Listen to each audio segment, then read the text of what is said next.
মৰমৰ ছাত্ৰ-ছাত্ৰীসকল, তোমালোকলৈ নতুন এটা ভিডিঅ' লৈ আহিছোঁ। অসম জাতীয় বিদ্যালয়ৰ ৪ৰ্থ শ্ৰেণীৰ আপোন পাঠৰ পোহৰ পখিলা নামৰ এই পদ্যটিৰ প্ৰশ্ন উত্তৰসমূহ তোমালোকলৈ লৈ আহিছোঁ। তোমালোকে পোনপ্ৰথমে পদ্যটোৰ মনত ৰাখিবলৈ যত্ন কৰিবা। মই তোমালোকৰ লগত প্ৰশ্ন উত্তৰসমূহ আলোচনা কৰিম। ইয়াৰ আগৰ ভিডিঅ'ত আগৰ লেচনসমূহ আলোচনা কৰা হৈছে। যদিহে তোমালোকে চোৱা নাই চাই ল'বা।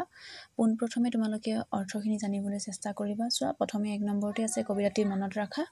২ নম্বৰত আছে প্ৰথমে কোৱা তাৰ পাছত লিখা। পখিলাজাক কোন দেশৰ আৰু কাৰ ফুলনিত নাচে।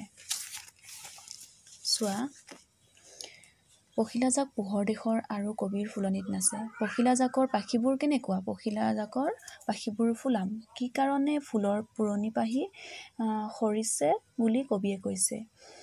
ন পখিলাৰ লাহি ভৰতেই ফুলৰ পুৰণি পাখিবোৰ সৰিছে বুলি কবিয়ে কৈছে। কবিয়ে পখিলাৰ পাখিত কি লিখা থকাৰ কথা কৈছে? কবিয়ে পখিলাৰ পাখিত চিৰ সুন্দৰৰ নতুন লিখা থকাৰ কথা কৈছে। এইটো কাটি দিছোঁ। তাৰপিছত ৩ নম্বৰত আছে পঢ়া, বুজা আৰু লিখা। উপজা। উপজা হ'লে চোৱা, ইয়াক ৩ নম্বৰটো চোৱা।